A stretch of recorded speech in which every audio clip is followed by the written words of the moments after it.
Hello again, it's Paul Marsden here with you, just to do some more stuff with you during the lockdown, during this COVID stuff. I'm often asked about developing new healthy habits and resolutions and this kind of stuff. And this is the time of the year when you might start doing those things or thinking about those things. And we hear resolutions all the time. I'm going to do this, I'm going to do that, I'm going to stop this and stop that. And people have all these things. And by the end of January, you wonder, well, did I achieve some of those things or not? And people often say, oh, well, it's dim and distant memory kind of stuff at this stage. But there are little things you can do to make it easier to achieve those targets and those goals you set for yourself, the resolutions you set for yourself at the start of the year. And look at some of those with you today. And this is based on the work of a man called James Clear, who does a lot of stuff in this particular area. But first of all, your resolutions, look at how they are worded, how you say them to yourself. Say a resolution to do something in the new year. I'm going to exercise more during the new year. That's very vague, right? So say you're going to say, okay, I'm going to exercise for like 10 minutes every day. Once in the morning, once in the evening, every single day. That's more achievable, 10 minutes. You might think 10 minutes isn't very much, but over the course of a year, that's a lot of exercise being done, believe me. And so you're going to go for a walk every day, could be your resolution. I'm going to take in a walk every day. I'm going to extend my walk by 5 minutes every day. That's a lot of walking as the year goes on. Having those kind of things, achievable things, it's right. The language there is important because I'm saying what I'm going to do. So I'm going to do something. Normal resolutions are, I'm going to stop doing something. So this year, I'm going to, for example, someone might say, I'm going to stop smoking this year. I'm going to give up cigarettes this year. I'm going to stop overeating. I'm going to go on a diet this year. I'm going to lose weight.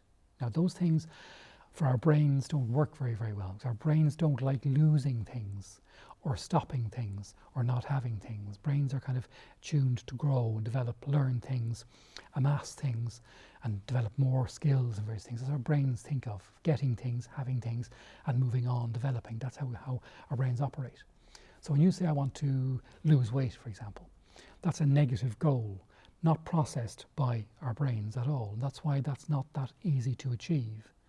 So what's the point then? Think of what's the point of me losing weight in the new year? What's that going to do for me? Well, that means I'm going to be healthy.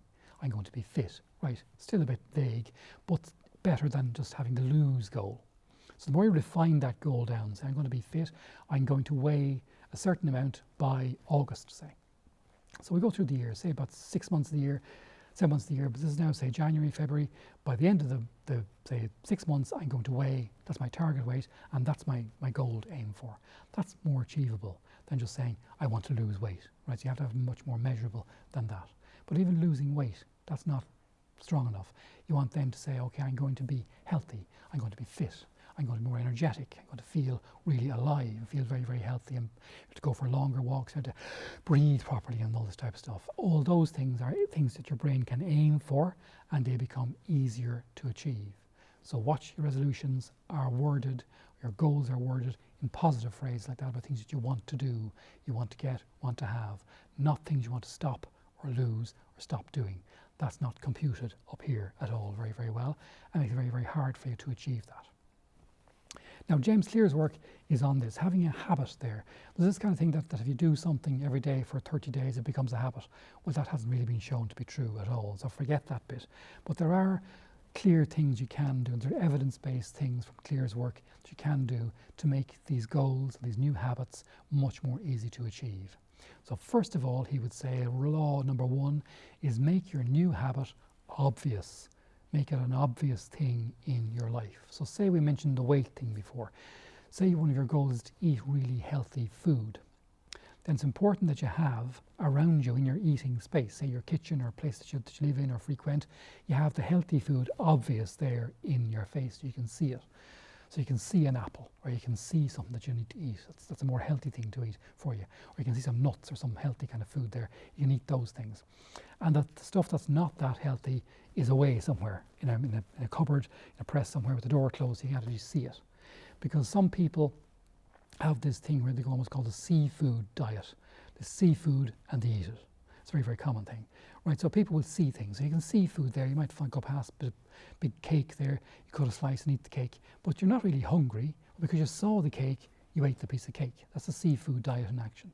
That's not going to help you. It's putting away those kind of things and having things that you want to eat in a more obvious place around you.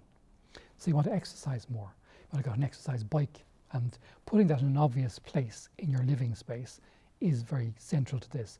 Having your exercise bike away somewhere in the attic or in the garage or another room altogether that you don't frequent very much is not going to help you.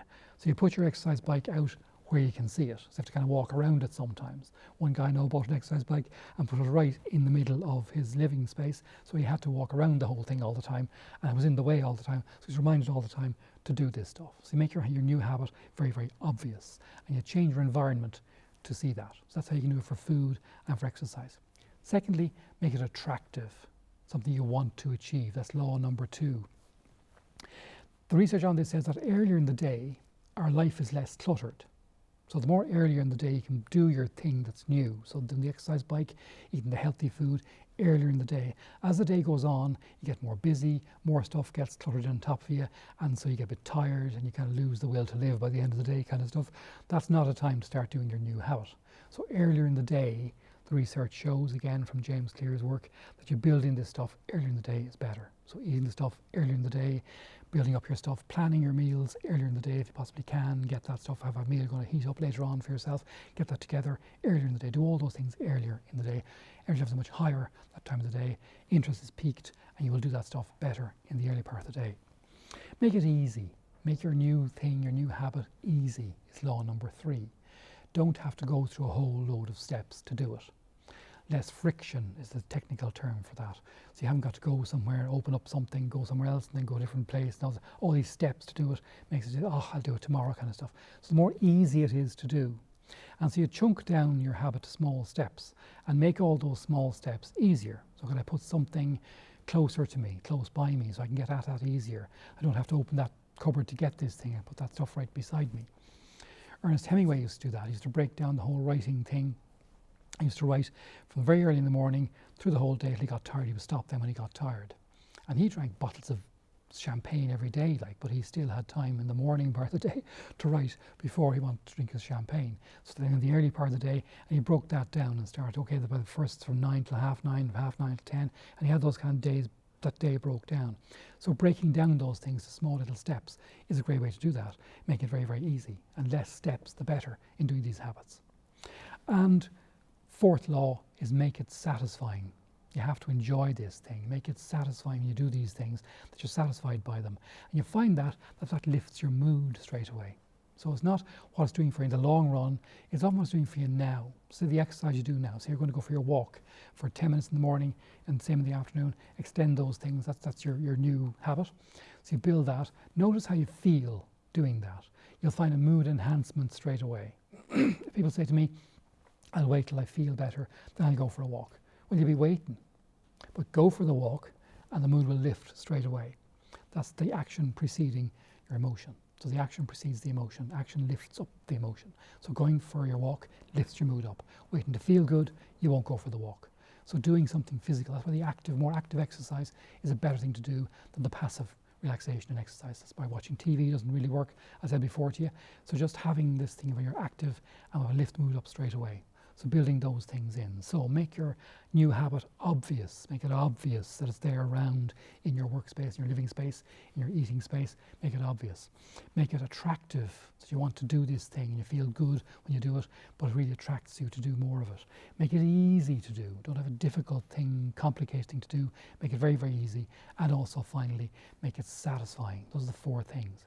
And to break a bad habit, something you want to do, just turn all those things on their heads, James Clear would say. Make it less obvious. So if you want to put away the unhealthy food, for example, if you want to stop eating unhealthy, put those away where you can't see them somewhere. And what the healthy food was, that's like what I've said to you before. But if you really have stuff around you, then put that stuff away where you won't see that stuff. Don't make it attractive. Don't even think of it as being an attractive thing to do. It won't be an attractive thing. So you're trying to stop smoking or get stuff to health. Then just think about how awful it kind of looks and feels really when you're smoking. I know you get an instant kind of buzz from that, but the long-term thing is not great in your clothes and your curtains and all this kind of stuff. Don't make it easy. Have loads of steps then to have to achieve this older habit. And also don't make it satisfying. That's not as satisfying as it was before, and not enjoyable as it was before. Building those things in and turn those things on their head, make the older habits harder to do and the new ones easy to do. So building those things in, important thing to do. I hope that helps to build up new habits for this new year coming up. I'll talk to you again in a future one. So in the meantime, stay happy, sleep well, and stay well.